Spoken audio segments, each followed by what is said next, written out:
Hi yogis, welcome back to another episode of Run Yogi Diaries. This is your host Santosh Shiva. I hope you had a wonderful week and you also got some time to play, swim, bike, run, whatever is your thing. Every week I bring you conversations with people who are on a journey of well-being and endurance. I hope they spark some possibility in you, leave you with some tips and perhaps some inspiration to perspire. If you like this channel, consider subscribing to it. Hit like if you like this video and leave your comments below and let us know what you think. This episode is also available on all major podcast platforms if audio is your thing. In the house today is an exciting guest who is sort of pioneering women's participation in the triathlons from India. For a sport that needs access to good infrastructure, involves intense training across multiple disciplines, and can be darn expensive, the barriers of entry are many. In 2016, if you had asked her if she would be an Ironman, she would probably have exasperated in disbelief. But that's her story. From a 5K back in 2015 to an Ironman in 2019 at Copenhagen, she is an inspiration.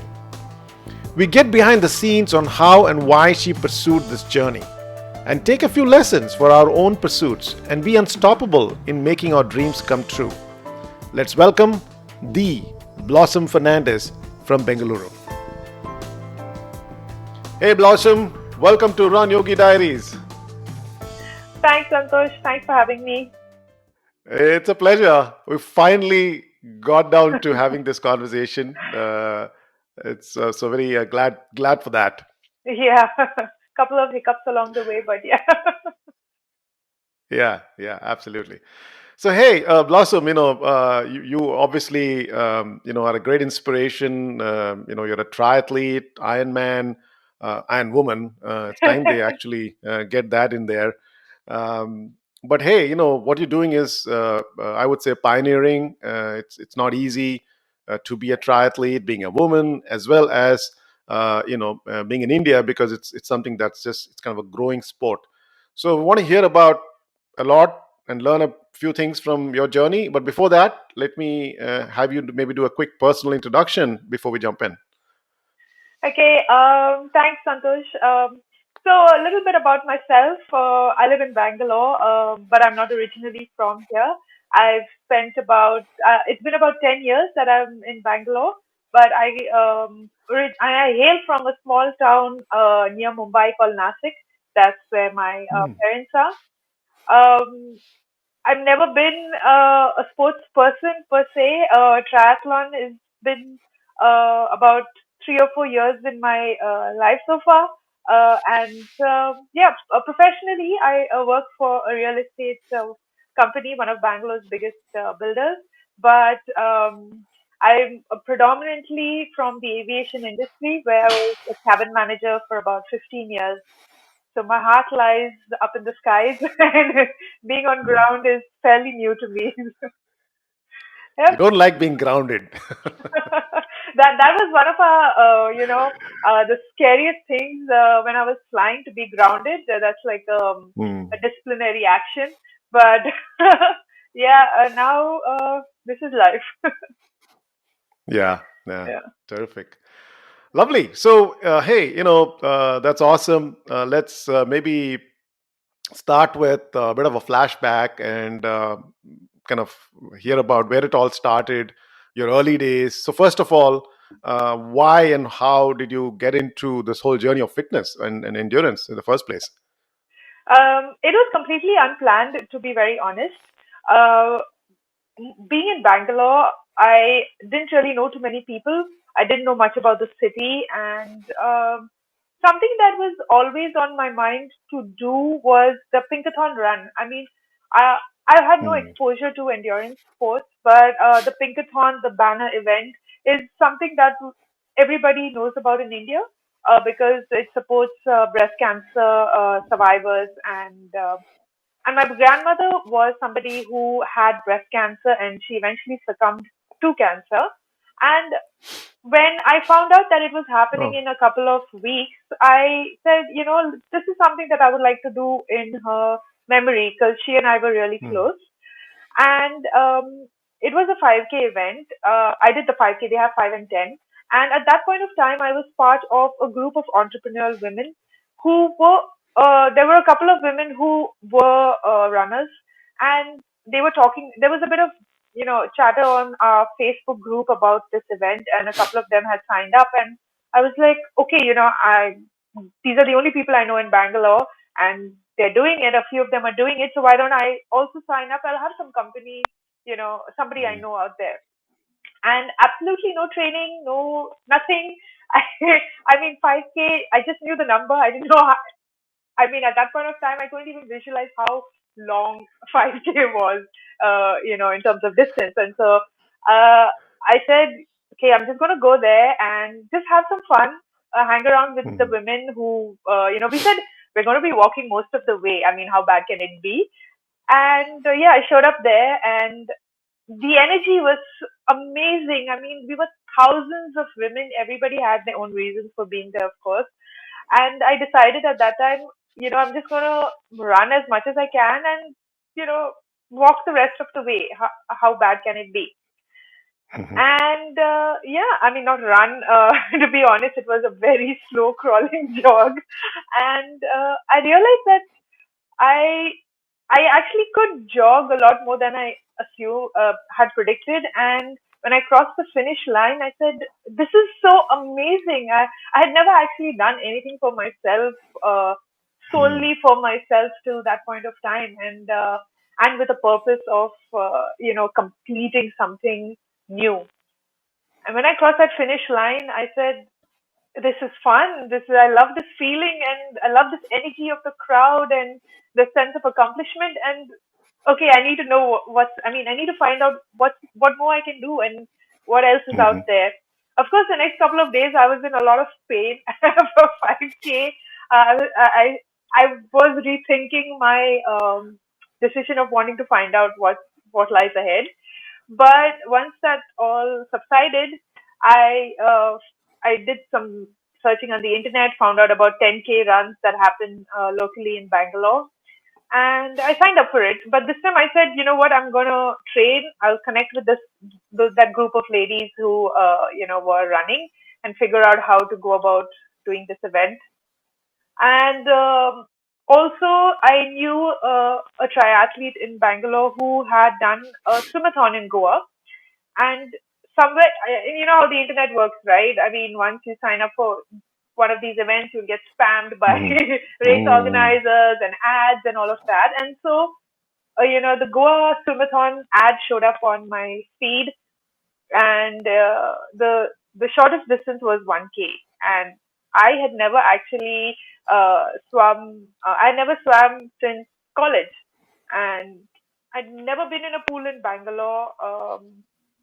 I said, okay, come on, let's do this. I mean, if I could do 5K and it felt so good and I like swimming, I'm not afraid of open water. I love the sea. I said, let's, Hmm. sign up and train. And I actually didn't know how to train for it, but every day I would hit the pool before or after work and make sure that I swam one lap extra. And then at the end of the week, swim it all together. And that's how I managed to swim before the event. I managed to swim 40 laps of a 25-meter pool. So that's 1 kilometer. And I was like, okay, let's see how it goes on, on race day. And again, finished it, felt awesome. And I was like, man, this is fun. I mean, doing Yeah. something for yourself and just accomplishing it has a different kind of a high. And I'm somebody who used to party and drink and smoke, when I was living in Mumbai before moving to Bangalore. That high was nothing compared to this kind of a high. Yeah, yeah. So And this was so your 5K and this swimathon was which year? What year was this? the 5K was in 2016, and Hmm. yeah, the swimathon was in 2017. Nice. So Yeah. one advantage you surely had was that you knew swimming, and Yes. that's usually a big barrier for people who start running and then they just don't and I'm one of those. I just did my first triathlon last month, and that was a huge obstacle to cross. So in your case, you Yes. had that already, in your bag of tricks. So that's Yep. great. And Yep. this was in Goa, right? Yes. This was in the oceans in Goa. I mean, Yes. the sea It in the was. Yeah. Goa. Wow. Yeah. It was on Bumbalum Beach, and it. I had no open water practice other Hmm. than just going to the beach and chilling by the beach. So the one thing that really hit me when I did that swim was how salty the water was and how it was stinging, and yeah, I was like, oh my god, is the water always so bad? There's just so many things that you don't realize when you go on holiday and when you're doing something, as a sport. So Yeah. let me ask you this. So when you swim in the pool, do you sometimes get some water in when you do you swallow water at all? Initially, when I was training for this, yeah, I Hmm. mean, I had all kind of experiences. Now, no, and it doesn't No, happen. no. Okay. Now I can cough in the water and somehow manage to not take it in. So yeah, Mm-hmm. yeah. And you also said you were not scared of open water. That's usually a huge again a mental block for a lot of us who want to get into triathlons. So Yeah. how's that? Is that because you didn't live by the ocean, right? You lived in Nasik. I don't think Nasik is a sea town, correct? It So how isn't, did that but happen? it isn't a sea town, but we have a lot of rivers there, and so a lot of my childhood Hmm. on the weekends we would go to the river and swim in the river because it's a very small town, so there's nothing much for kids to do. So our Hmm. dads would be riding their scooters, and a whole bunch of us kids would be cycling to the river. So go and spend Oh, our nice. Sunday afternoons there, have a little picnic, and then come back home. So I Hmm. had that love of the water since then, and also my mom is from Goa, so a lot of our summer holidays were spent in Goa, you know, at the beach. So Oh, I nice. had that. Till you pointed it out, actually. I mean, I never really thought about that, but yeah, I did have the advantage of not being scared of the open water. Hey, one takeaway from that is living in a town where kids have nothing much to do is a good thing, Yes, yes, yes. I mean, we did right? so much as kids. We were always outdoors. I mean, we used to get punished for not coming home on time. It was like that. Nice. So awesome. So coming back to your own journey, so swimathon happened, 1 kilometer open water, and then I guess the next natural thing for you was to look at a triathlon, right? No, actually, No. I I had no plans. I really had no plans. I was just, for me, it was 10K, 5K and then 10K. I had no idea Hmm. what the distance of a half marathon. I didn't even know there was something known as a half marathon. And like a lot of people who are new to the sport, when they say marathon, you think 5K. Everybody, at least in India, Yeah, they make that mistake of saying 5K, and the I had no 5K idea. marathon. Yeah. And so Yeah. I really didn't even know what the distances were. But Hmm. a friend of mine who's a really good cyclist, he said, listen, you're swimming and you're running. Have you ever thought about cycling? And then, you can do a triathlon. And I know triathlon is three sports, and that's about it. I had no idea. I had no information, no exposure, nothing.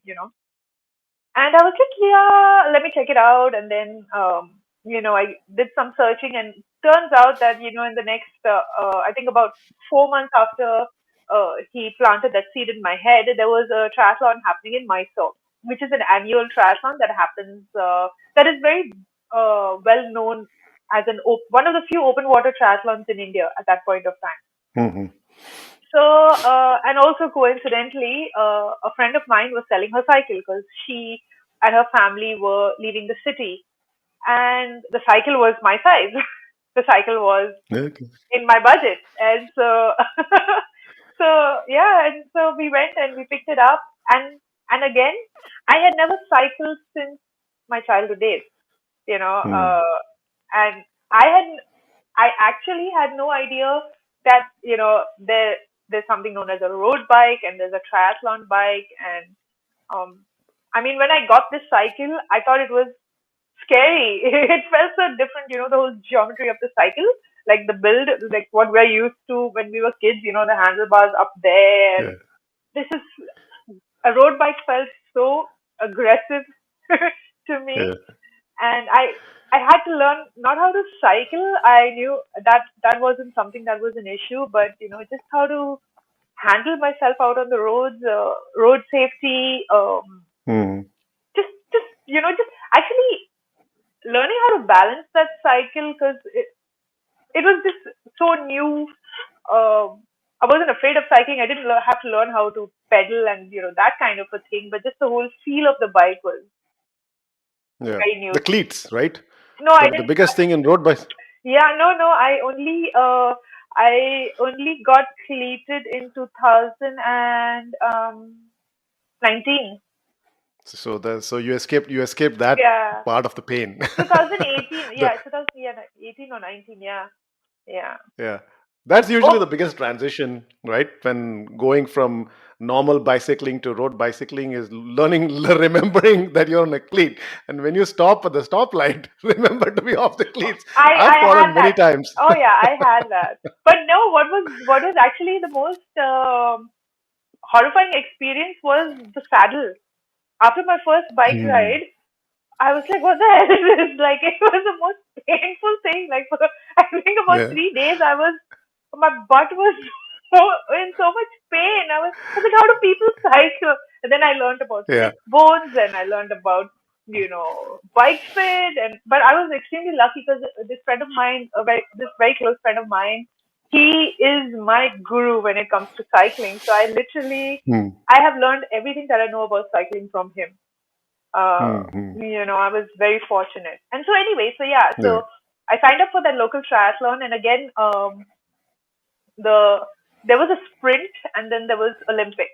And since by then I had already done a 10K run, and I'd already done a 1K swimathon. I thought the sprint was, the distances weren't challenging enough, and so Hmm. I signed up Hmm. for the Olympics and downloaded a training plan of the internet and try to follow it as much as I could, or as much as I could understand. And I did that, and yeah, that's that's it. I mean, I was like, this is fun. And you're hooked. Yeah, I was like, doing one sport is not boring, but I mean, this three things is so much fun, and just the whole local Yeah. community, the crowd. It isn't like how an Ironman. I mean, you have to.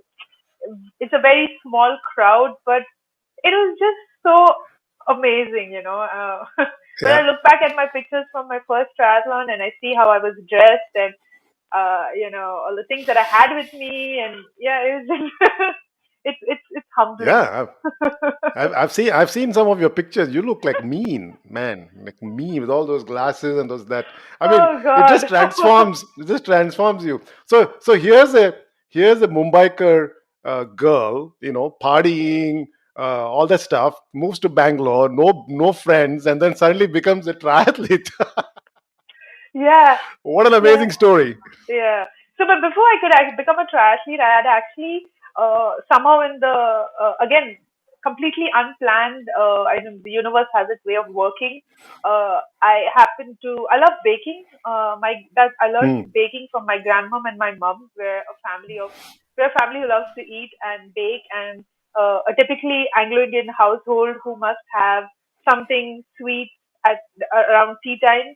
And so when I moved to Bangalore, that was kind of I had quite a bit of free time in between work, and I used to bake for friends, and somehow a baking business kicked off. Hmm. And I actually became quite famous in Bangalore because of my baking. So people knew me as Blossom the Baker. And then once I Oh, okay. started doing triathlon, I realized that both can't happen. I mean, I can't fly, I can't bake, and I can't do try. It's crazy. I did Hmm. do it for a bit, but it left me with barely any time to sleep. And so that's when I decided to put baking on the back burner, and then I became Blossom the triathlete.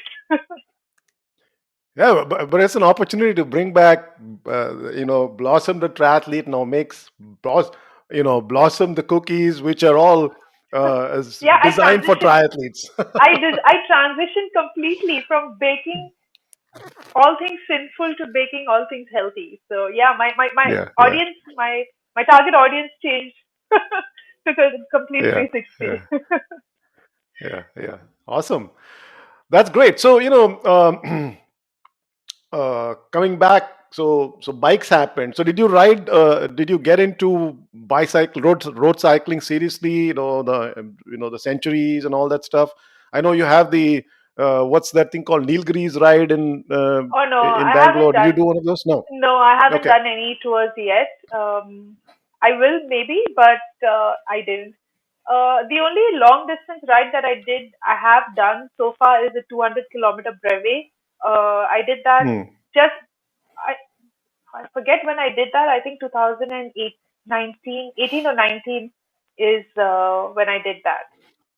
And that I Okay. didn't even know what breves were. There was another triathlete and her husband who had signed up, and she said, "Listen, why don't you do it?" And I was planning to do an Ironman at that point, and she said this would be a good judge of the distance for you, and yeah, I took And what is a 12. breve? Even I don't know what's a breve. A breve is a long distance cycling, so it's Hmm. randomneering. So they have 200, 300, 400, 600, and it goes on. I mean, recently there was a 1200 breve. It's So what's the quite. format? Is it like multiple days? You just keep. Yeah, so What's the format for this there. ride? So how it works is it's a completely self-supported Okay. ride.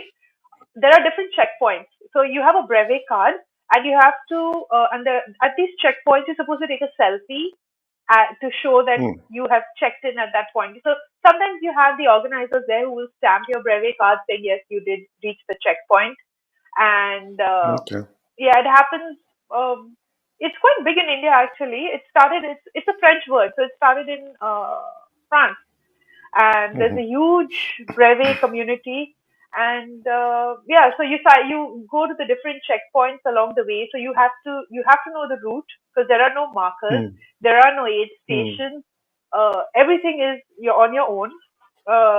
There was a lunch stop, so the organizers did provide lunch for us at one of the checkpoints. But yeah, and I think the 200-kilometer breve was about a 12-hour cutoff. So you have the start. You start and end at the same. But yeah, that So was it's quite an a point to experience. point. Yeah, It's a point yeah. to point. Okay. So The where start did at you ride from? yeah, it started at Kantirva Stadium if you're familiar with Bangalore, and it ended Yeah. there. But it went. Okay. So usually the brevis are really nice because they take you down scenic routes, and Hmm. they're a bit challenging as well because there are a lot of. They try to make it as challenging as possible. Hmm. We went up the there was this dam, Manchanbele Dam, yeah, Savandurga range. So, cycling up that. And you've got to carry everything with you, right? Your nutrition, and you've got to protect yourself from the weather because it was quite hot as Hmm. well. And then you stop along the way to refill water at the local shops. And it was a really great experience, but I don't think breves are for me. 200K was fine. There are people who do, I mean, much longer. I know a girl who just did 1200 and it was amazing. Hmm. But yeah, but that was a good, the distance was good for me to gauge. I like to be kind of mentally prepared. I, Yeah. to know what's in it, and that 200K was quite an eye opener. Yeah. We took about 10 hours, but that's only because it's a leisurely ride. So it's not a race. There's Hmm. no prizes for a person who finishes first or second. It's more, it's endurance. You see yourself Right. Right. through to the finish. So, yep. So we stopped for sugarcane juice and Pepsi, and I think we ate and drank so much more. 10 hours for 200 kilometers was just crazy. Nice. And while this was happening, what is happening with your running journey? You started with a 5K and 10K. Was that also kind of growing in the back on the background? So I didn't go beyond 10K till 2009, 2018. So for about Hmm. I did a couple of 10K events, and I thought let's try and better my timing. And again, for all these, all the 10Ks that I did, I trained on my own. So there's an app. I don't know if it's still available. It's called Couch to 5K and Couch to Hmm. 10K. So that's what I used to train for the 10K run. But over the course of time, there was a Facebook group for Indian women triathletes, and that's where I was introduced to a lot of the Indian women. Not a lot, actually. We were extremely small group, but Hmm. that's when I made friends with a lady who was a triathlete, who then turned out to becoming my. I mean, she became my coach eventually, Oh. because I had signed up for Ironman Dubai, and the 70.3, and it's a wetsuit swim, and I had Hmm. no idea what a wetsuit is. I didn't have a wetsuit, and I needed to procure one. It is mandatory wetsuit, you Hmm. know. So In Dubai. yeah, it's I thought cold. Dubai water will be warm.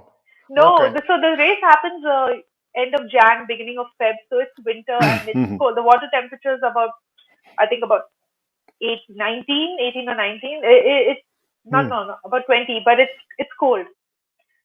And so I Wow. needed a I wetsuit. never imagined Dubai would ever Oh Dubai no, and it cold gets, would go together. oh, Okay. it was biting cold in the mornings. Yeah. Wow. Okay. Yeah. And So, and yeah. uh, the way you make decisions, right? So you signed up for the Dubai. How do you make decisions? Are you one of those people who says, "Oh, impulsively signing up something and figuring this out on the back end," or are you someone who says, this is my vision, and then I want to go and make these things happen? How did you make a decision about the Ironman half? So up till 2019, when I did my second half Iron distance, all my Hmm. decisions before that were, okay, let's do this. I'll sign up Hmm. and then I'll train. I'll figure it out, because I had done that in the past. I had a Hmm. fairly good track record of being able to train myself and complete. Yeah. But after 2000, once I decided to sign up, I mean, the decision to sign up for an Ironman was a very calculated and Hmm. well thought out decision. That wasn't something that I said, let's sign up and then figure it out. No. But So your first half iron was something you just so which was your first half iron again? it was in Dubai, and the reason That I was in Dubai. chose Yeah. that the location was because my family lives there, and my sisters, my uncles. Hmm. I had a big support group, so I didn't have to worry about accommodation. I was a flight attendant, so I didn't have to worry about air tickets. So all I needed to do was register, and it's all. I always believe it's good to have a big support group, especially for your first event. And Yeah. so, sorry. So yeah, that's why I said let's do it. And also Dubai Hmm. is a race that quite a few Indians have done, because obviously it's close to India.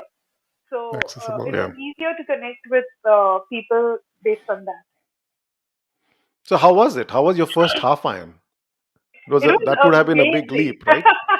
Yeah, it was. So before, over time, I had done two Olympic distance triathlons, and Hmm. the second one that I did was I managed to shave off a couple. I mean, some time. It was a PB for me, and and then I read up about the half Ironman, and I saw what the cutoffs were, and I Hmm. I decided that I was, it was something that was doable, and yeah, so I it was amazing. The only thing was, again, the first thing that hits me is when I swim in open water is the saltiness of it. So Dubai was Yeah. saltier than Goa. I was like, this is horrible.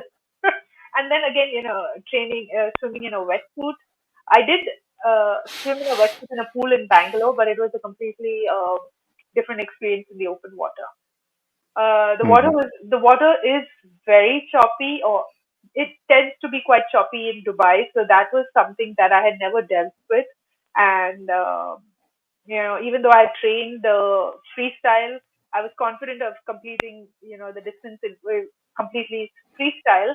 But because of how choppy the water was, I was alternating between freestyle and breaststroke a little bit. Hmm. Sometimes I was panicking in between, because I just I knew that I could handle the distance, but I was worried about the whole choppy waters, you know. And, Hmm. and then one of the rules is if you touch the kayak or the buoy, that's it. They'll pull you out of the water, and you have to make sure that.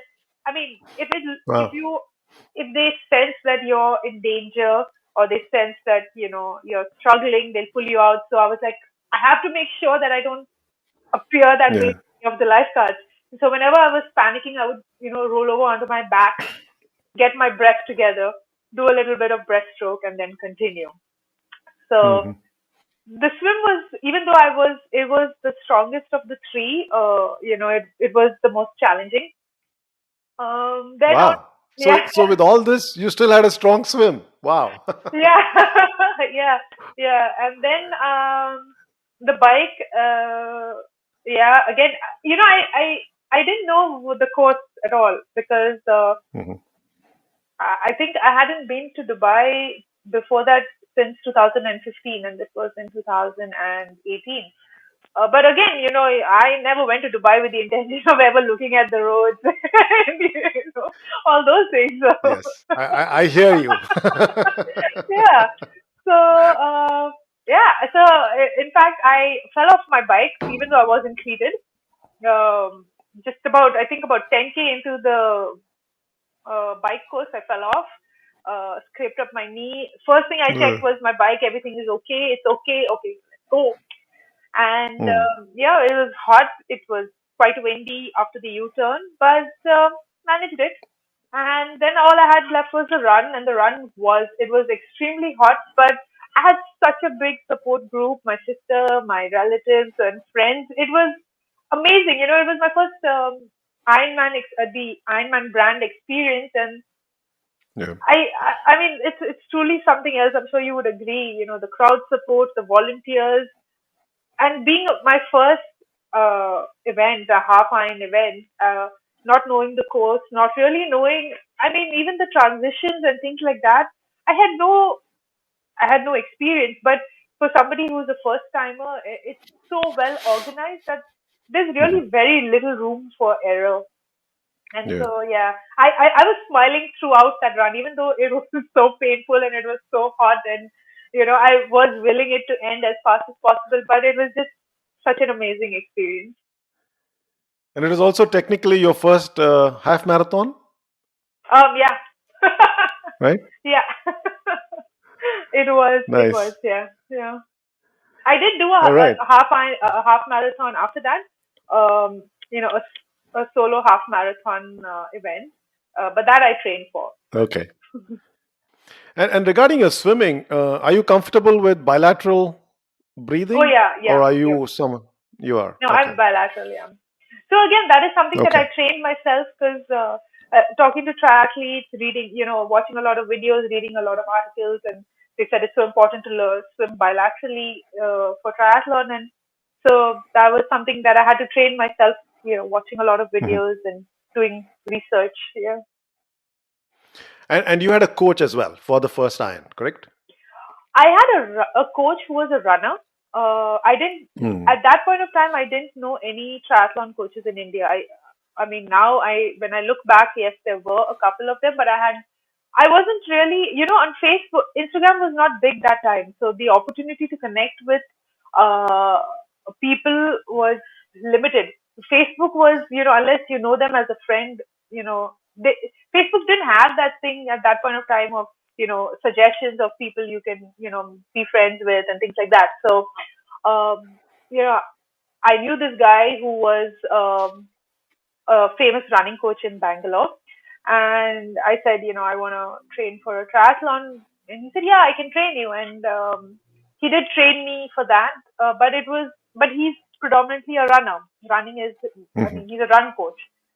So yeah, he did train me, but it wasn't like how triathlon coaches train us now. Right. Right.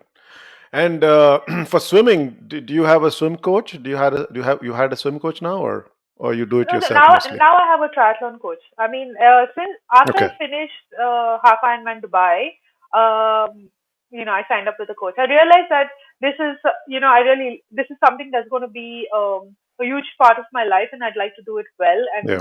correctly. And so, yep, I signed up with a coach. Awesome. And so the first half iron gets done, and then when did you decide to sign up for the big one, the full iron?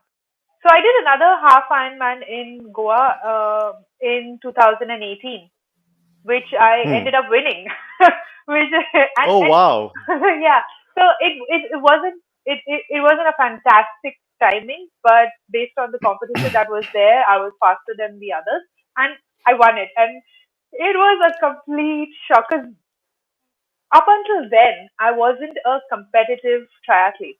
I was Hmm. so the Olympic triathlon that I did a few months before that, I placed second. But I'm very realistic about where I stand. You can't Yeah. think that you're a fantastic triathlete when the field is only four women, right? And you place second. It's not a realistic. I mean, yes, it's a great achievement that you managed to come second, but when you look at your time compared to if you were out in an Mhm. international field, you'd be nowhere. And so when I won the Goa triathlon, I had, I pulled, it was a PB for me by about almost 30 minutes. And, uh, and it was a complete surprise to me. And I hadn't gone there to be competitive at all. I just gone there because Mhm. it's Goa. It would be a holiday, and it's a half iron distance. And the organizers, because of Instagram, I really connected well with the organizers, and yeah, it's when I won it. Winning it actually wasn't the thing. The timing was more important. And my coach back Hmm. then, she said, "Listen, your timing is pretty great, and I think you're ready for an Ironman." And Hmm. also the race, the money that I won from the event was a lot of money, and that would go straight Wow. for my fees. So she's like, you know, and she said, you don't have to sign up, right? I mean, you don't have to do one in a hurry. Let's give it, a couple of months. Let's look for a good one that is not too challenging, that suits you're able to travel to easily, and all of those logistics. And yeah, so I signed up. I did my research and signed up for an Ironman after that. All right. And that was again Dubai, correct? No, it was in Copenhagen. Okay, Copenhagen. All Yeah, right. yeah. And this was this was in 2018 when you signed up for 19. a 2019 event. You Yes, signed up in 2019. yes. 2019. Okay. Yeah, And how much time did you have to train for the Ironman itself? 6 months. So 2019 6 months. January is when I did the Goa event, and Hmm. August of 2019 is when I did the full Ironman. So how did it feel to commit to something as big as that? Oh, I loved it. I loved it. So for me, once I set a goal for myself, I'll see it through. I don't have that problem. I don't so far rather. I don't see it as something that's too overwhelming. Hmm. And I kind of, you know, I'm really good at time management, and so it was just a matter of figuring out, when to train, and with work and things like that. And so it didn't So, seem. so, so Sorry. so let's talk about time management here, which is a big component of people having a life, and Yeah. then also in addition something as big as training for triathlons. And Ironman is a completely different animal, right? Because from what I hear is that half iron manageable, iron, the level of the number of hours of training you got to commit is phenomenal, right? Yeah. So let's talk about what are your key tips that's worked for you to be able to manage your work and your social life. I guess there was no social life. No, I'm just Not, kidding. no, no, it's true. Yeah, I'll come to that. So give us a sense of what's worked for you. How do you do it? So I realized that I needed to cut the non-essential things out of my Hmm. life. So one was the social life, and that had slowly started to fade away over the years because obviously I was training for the half Ironman, and being a flight attendant with odd hours of work. Also, Mhm. I mean, I already had a very limited social life because Hmm. while people are partying in the night, I'm actually going to work, and vice versa. Mhm. People are off on weekends, I'm flying. Special occasions, I'm working. So it wasn't something that pinched me too hard to, cut my social life. Also, most of my Mhm. friends were from the airline industry, so I had very few friends outside the industry, and by then everybody had Hmm. already figured out that she is not going to compromise her training for anything. And also, the Ironman is not something that you take lightly. It's not something that, Yeah. you can train twice or thrice a week and, expect to, you may complete it, but you will suffer the entire time, Yeah. it's that kind of a thing. And the distances are, other than this, I mean, the distances are overwhelming if you actually sit down and Mhm. think about it. But that's something that I didn't, that's one thing that I think helped me. I never ever focused on the distances. I didn't think Mhm. about, oh my God, I have to cycle 180 kilometers or have to run 42 kilometers. I never even tackled those distances before the event, other than the bike, which I did Mhm. 200K, but that was completely different.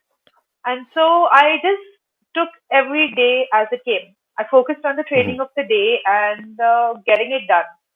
So either before work or after work, it never felt like a compromise for me because I wasn't doing Mhm. anything else with my time. I had already Yeah. put my baking business on the back burner, and so it was, uh, you know, training and work. That's that's Mhm. how it stayed for me. And also, I realized that I needed to. I prepped well, so I would keep my stuff ready the previous night, everything Mhm. like down to my food, and so that helped me with my time management as well. So once I wake up in the morning or once I'm back from work, it's all ready. Just go out and get the training Mhm. done. So Terrific. And one other topic that I think the audience would be interested in, especially someone who's interested in pursuing a path like this, not necessarily a full iron, but even if it's a triathlon, safety, right? yeah, Especially with regards to women's safety. So we know that, let's say, for bicycling, you're sharing the road with all kinds of automobiles out there. So there's that, and a lot of people who get scared with that. But from a women's safety point of view, what is your view? Is it, how did you manage that? I mean, it's not easy, right? no, no. So like I said, the friend of mine who introduced me to cycling, a lot of times he and a couple of his friends would accompany me on my bike Mm. rides.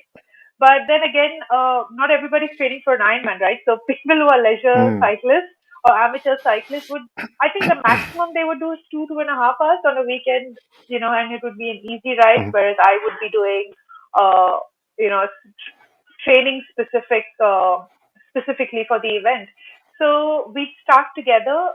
Say if I had a 4 hour ride, they would ride 2 hours with me, and then I would uh, ride solo the remaining. So what helps is, I mean, if you're somebody who's entering the sport new, ride with a group or at least one other Mhm. person. So that's important.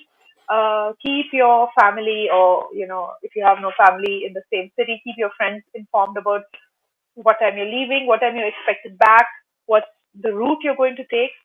Always have Mhm. a little bit of money on you because you never know when if something happens, like you have a flat tire and you don't know. Also, yeah, learn how Yeah. to fix a flat tire Yeah. yourself. Be self-sufficient. But in case something happens and you need to hitch a ride or something like that, be mindful of that. And be very aware of your surroundings. A lot of times, Mhm. I mean, it happens to me very often. Like you kind of zone out from what's around you, and you're so Mhm. focused on your training, you're on the road, and unless a car or a bus whizzes past you, then you realize like, oh my god, yeah, I'm on a main road. Um, so don't let complacency set in. Even though you've been on that Hmm. route so many times and you know the road so well, be well aware of the traffic around you. And Hmm. something that I carry, personally, I carry a taser when I'm riding Hmm. out. Uh, Fortunately, I've never had had to use it, but I have that. I feel Yeah. more safe that way. And I also learned the basics of self defense if ever I needed Hmm. to protect Wow. myself. Yeah, because I mean in India, now I mean it's very common. People are used to seeing women on the road cycling, and it's not rare. But when I first started out, I think we were just I would very rarely, pass another female cyclist. The guys are always out cycling, but as a female, when you're training alone, it's just always better to be safe than sorry. Yeah. And Yeah. yeah, No, it's not just in India. I mean, yeah, same with America, right? yeah, It's the you go and ride. I'm in Texas. You go ride in the rural roads. There's always a chance there's somebody who's not had a good day, and that yeah, they're gonna give yeah, you trouble. yeah, So that's always there. mhm, But of course, in America, there's a power of the group because you have more people doing it. So somewhere you can, but yeah, that makes a lot of sense. That makes a lot of sense, and definitely a lot of courage on your side to go out and pursue this passion. It's never easy being a pioneer, right? When you have lots of people doing it, it's one thing. yeah. So yeah, that those are great tips. Those are great tips, and for Also, people who are listening to this, the yeah. disadvantage we have in India is we don't have cycle lanes. Uh, you Hmm. know, all over the world. I mean, you have dedicated lanes, and Not for in all over the world. for the most part, at least, Not in yeah, Texas. yeah, okay. In Europe, at least, I mean, Yeah, every I know. city has Yeah, a yeah, cycle yeah, lane. And but yeah, you yeah. know, abroad, people are used to. I mean, cycling is not something Yeah, that's new. Whereas in India, yeah, yeah. because of the lack of good infrastructure, proper roads and no cycle lanes, we resort to cycling on highways. So, Mhm. you've got the Yeah, trucks and the buses and everyone's yeah. at That's breakneck speed. And so it's scary, but I think yeah, that makes you more, it makes you more resilient and stronger. And yeah, that's yeah, just something you have to deal with. Yeah. yeah. Amazing. And so coming back to the event itself. So you're in the middle of this training. Seems like you've surrendered to a process. You just kind of just do it, take it by the day. So let's zoom in to the D-Day itself. Ironman Copenhagen. You land in the airport. How were you feeling? Were you feeling ready? Were you feeling charged, or were you feeling Oh, anxious? I had a bit Take of us a, there. I had a bit of an, sorry, I had a bit of an experience just getting to Copenhagen. Actually, I was flying Bangalore, Dubai, Copenhagen, and our Bangalore Dubai flight was delayed, and so we missed the connection to Copenhagen, and had to end up, Oh, yeah, so had to end up spending a night in Dubai. Um, my bike, as I'm sure you would understand, my most valuable possession was my bike. And they said, listen, we are not giving anybody their luggage because, we're putting you on the next day's flight to Copenhagen. And I was like, I don't care. I need my bike with me. I'm going for a race. I don't want any of my other luggage. I want my bike because I don't know where you're going to keep it, how you're going to how you're going to treat it. Are you going to put it on the flight with me? I don't want it getting lost. So fortunately, my sister also works for an airline, and I just left the airline at that time, and so just hmm. that connection. So they were a little nice to me, and they gave me Hmm. my bike, but my bike bag was damaged. Uh, Ouch. and so yeah, so I was in Dubai, and but surprisingly, I realized that I can. I can deal with these things in a very calm way. So Hmm. I was like, okay, listen, I missed my flight. There's nothing I can do about it. My bike bag is damaged, but my bike is okay. So yeah, and I have family in Dubai, so I was like, okay, let's treat it as a one Yeah. day bonus. Went and met our family, and yeah, that was nice. Got to Copenhagen, and it was amazing because the airport is buzzing with triathletes from all over the world. Yeah.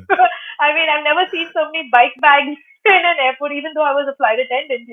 You'd see the Hmm. one or two odd cycle bags or boxes, but this was everybody's waiting for their cycles. That's like everybody's on pins and needles still.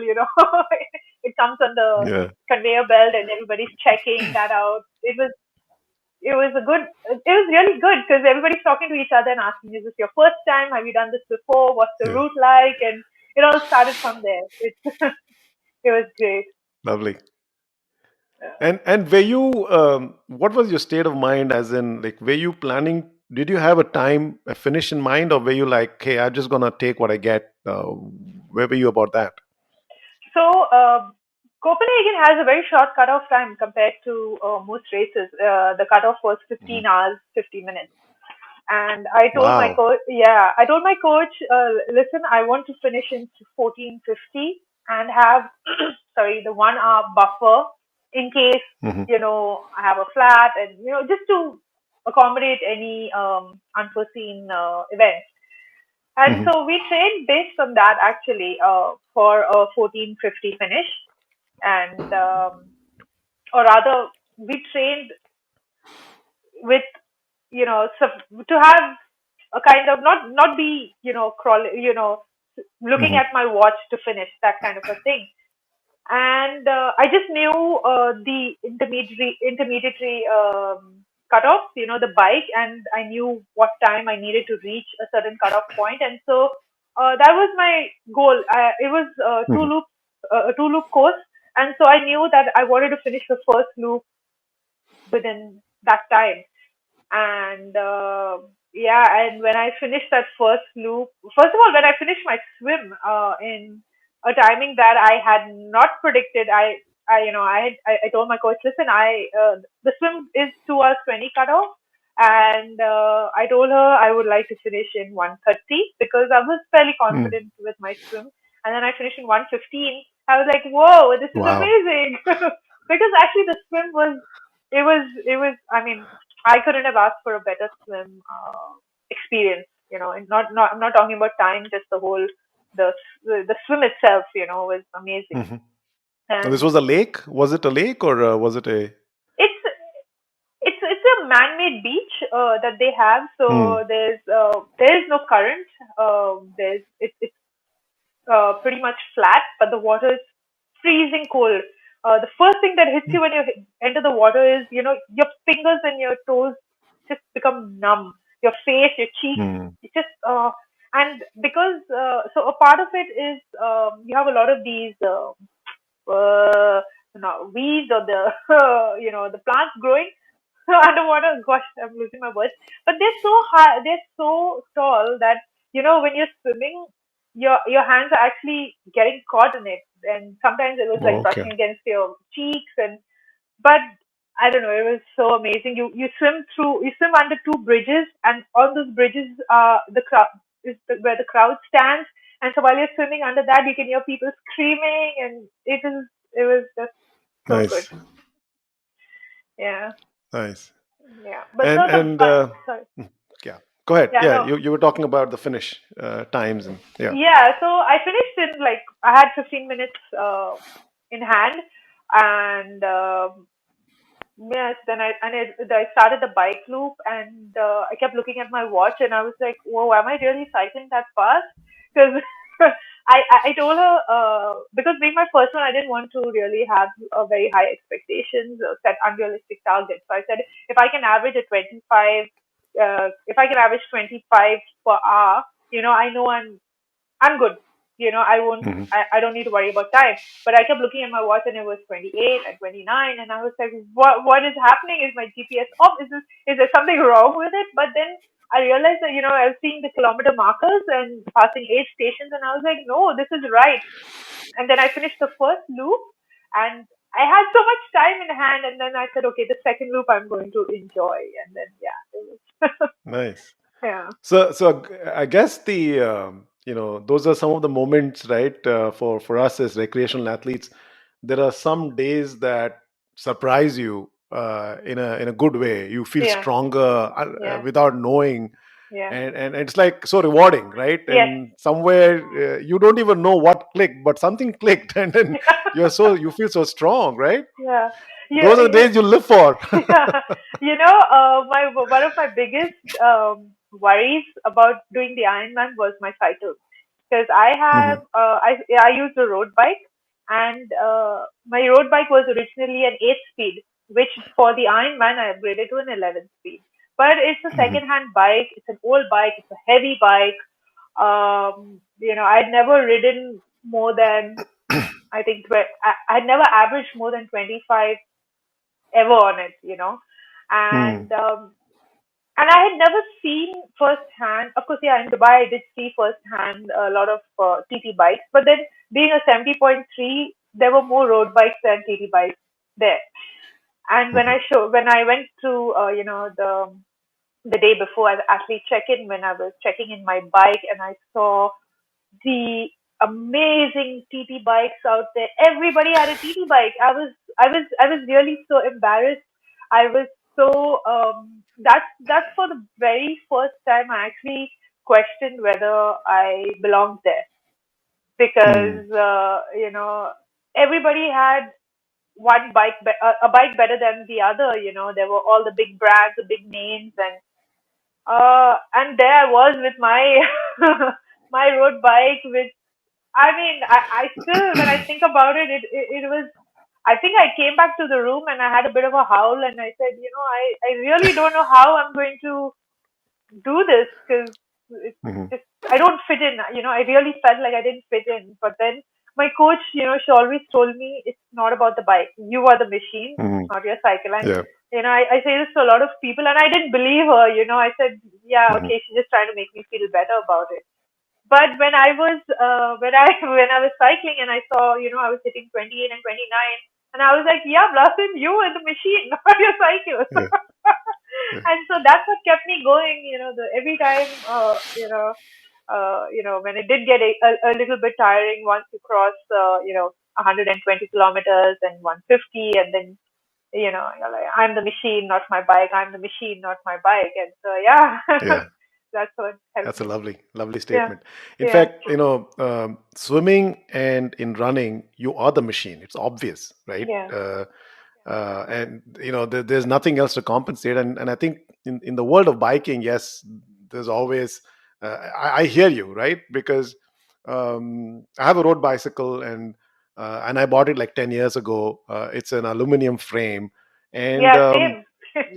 right, Yeah, and but you see, I have friends who spend thousands of dollars on bikes, $10,000, yeah, $15,000, the kind of money you pay for a car, yeah, and then you can lift them in one finger. yeah, and, but you're right. Like end of the day, no matter, maybe those make a difference when you're out there in one of those pro events where every second and everybody is at such peak yeah, fitness where every second could match.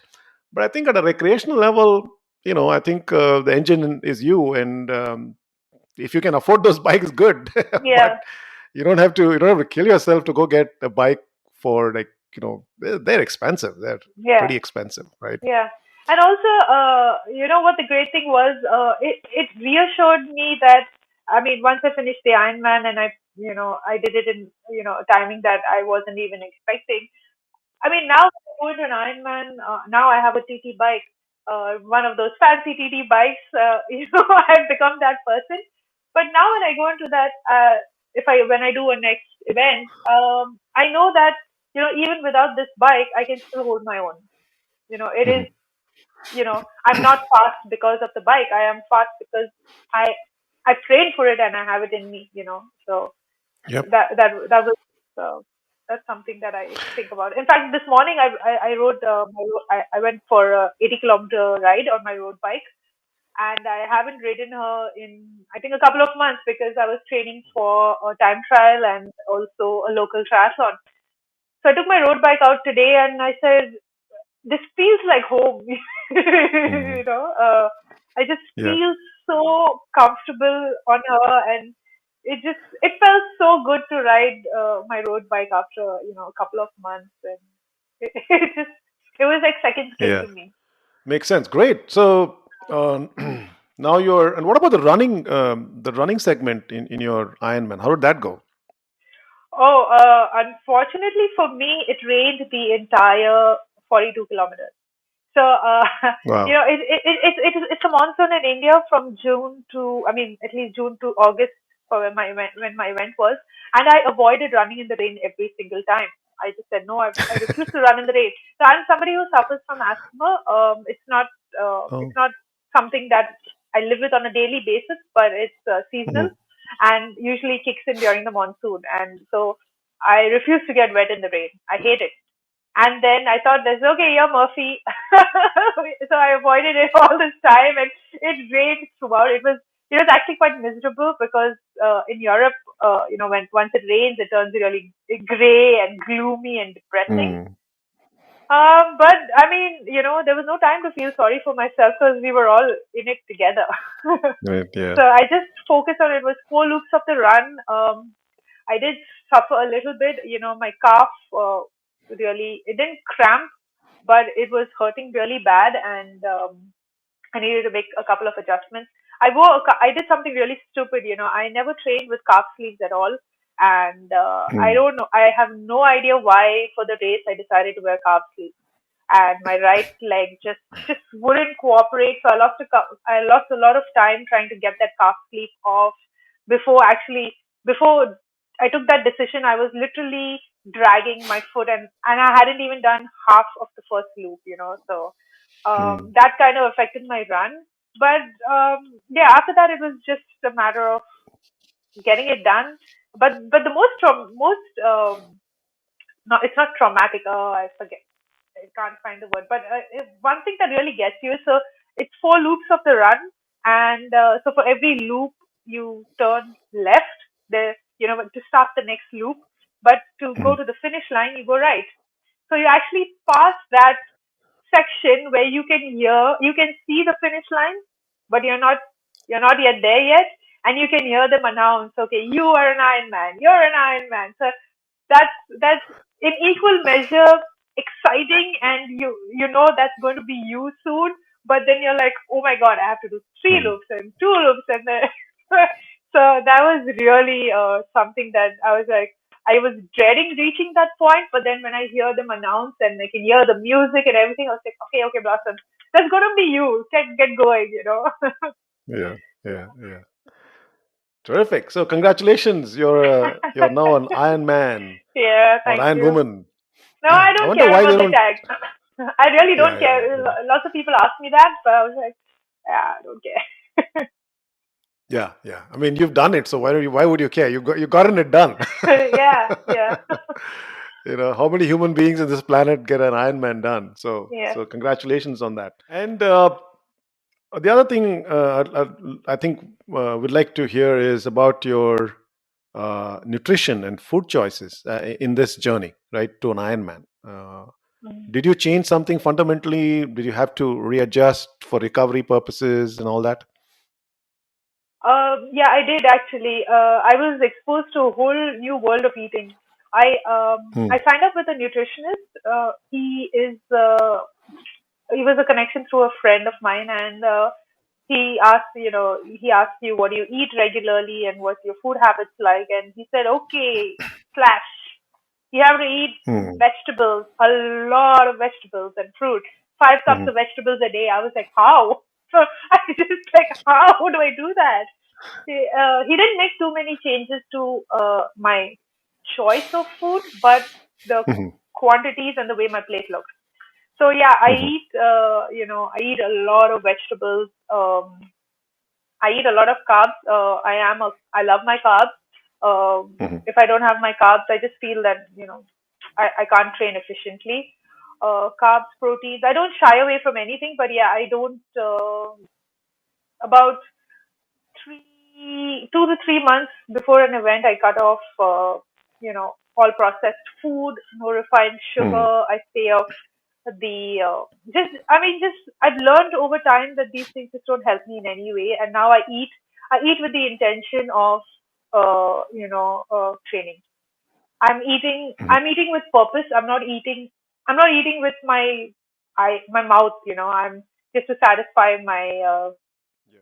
craving. I'm eating with the intention of recovering better, training better, finishing strong. So with the main focus of recovery actually, because yeah, you can train on an empty stomach. I have trained on an empty stomach, and you can pull it off. But then how you recover after that is just a whole Hmm. different thing. So yeah, Makes I eat sense. with that purpose. Yeah, I learned a lot of good things from my nutritionist, and if it wasn't for him, I do believe that I wouldn't have uh, recovered as well as I did during that 6 months journey. And now it's something that I I follow for life. I just Hmm. yeah. Yeah, makes sense. And so, what's next for you? As again, something completely unplanned. After I finished the Ironman, and I finished it in a timing that I finished in 13 hours and 22 minutes, and I was targeting 14:50. So that was a big Wow. shocker for me. When I finished it, I a couple of days later, my coach said, "Listen, do you know that you've qualified? Your timing qualifies for an Ultraman." And I was like, "What's an Ultraman? Why are you telling me about this? You know how I am, I don't do this for me." I was like, "No, That's you know." that's why I guess he suggested it to you. He knows exactly how you are. Yeah, so and when I finished the Ironman, and I the next few days was just an unimaginable pain. Hmm. Not being able to walk, literally crawling. It was horrible. And so I told my family, I said, if I say I'm going to do this again, just say no. Don't encourage me. Don't tell me that I can do this. It's not happening. And they said, yeah, okay, we'll talk to you, after a couple of weeks. Because I guess they knew how I was, And so Yeah. when she said Ultraman, I told her, are you crazy? Like, I can't even, I mean, it's been a couple of weeks and I just learned how to walk again. And that's how I felt. And so she's like, okay. But then just that thing just kept playing on my mind, Ultraman, Ultraman, Hmm. Ultraman. And then I did a bit of research. I saw I qualified for it. But again, it's not a race that you can just sign up once Hmm. registrations are open. You have to be invited. So you have to send the Hmm. organizers an email and tell them why you think you deserve to do an Ultraman. And so I did. I did send the organizers of Ultraman Canada an email saying, listen, I'm only the second Indian woman to qualify at that time. Hmm. I'd like to be a role model for the other Indian women to show them that, it's possible. You don't have to have an athletic background. You don't have to be really Hmm. fast. You just have to have the willpower, the determination, and that drive to get it done. And they liked my story. And then, I think a couple of weeks later, the subject line of that email said, Blossom, get ready to be India's next Ultraman. And I was like, Wow. oh my God. So that, but yes, I did get accepted. I was supposed to do it in 2020 last year. Hmm. August Hmm. was, in fact, I did start training for it as well. But Hmm. then obviously COVID happened. I wasn't financially stable. A lot of things were going on, and so then I asked them, can I defer to 2021? And they said, yeah, sure, because obviously, the race. In fact, the race did happen eventually, but it only happened for the local Canadian athletes. It didn't happen Hmm. for any international athletes. Then 2021 came. I still am not, comfortable where I am Hmm. financially, and I said, it's a huge thing. Um, Yeah. and 2021 didn't seem likely as well. Hmm. Uh, And then they said, okay, you can defer to 22 or 23. And I was like, this is just dragging on for too long. And I Mm, mean, to be able to train for an Ultraman, you've got to hold that level of fitness, an Ironman level of mm, fitness, at least. Because to start from scratch is going to be so difficult. And I said, I don't mhm, see myself, you know, doing it. So I sent them an email and I said, listen, guys, I think I'm going to pull out of this. Uh, and I and the thing was, I qualified for it once, so I know that if I ever want mm, to do it again, I can qualify. And so I pulled out of Ultraman, and I've decided to focus on 70.3, getting better mhm, at that. I realize that I do enjoy training hard, and for mhm, an Ironman, you don't really train short and hard. For a mm, 70.3, you can train short and hard, and it's a lot more manageable with work. I now work 9 to 5. I'm kind of getting mhm. back on my feet professionally, so it's manageable. And so I said, okay, let me just Yep. stick to this. It's also affordable, right?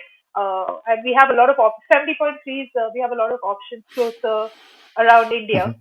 than a full distance. So that's what I'm Right. going to do.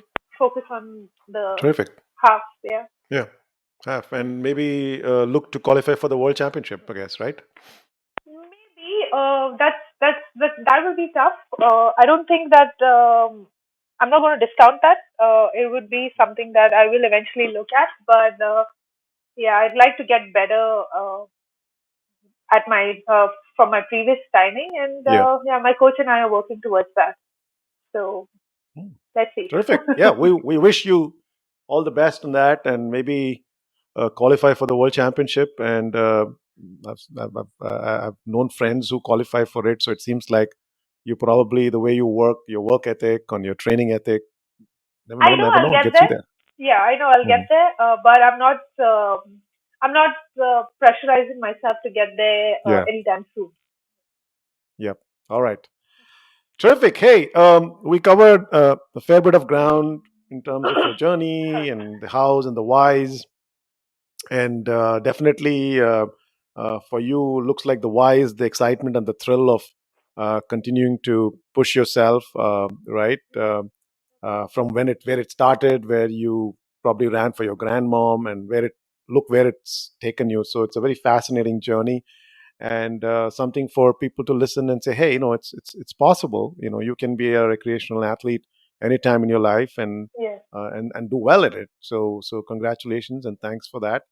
So moving on to the next part of my conversation, we have a fun Q&A round uh, Okay. for our guests. So you ready for that?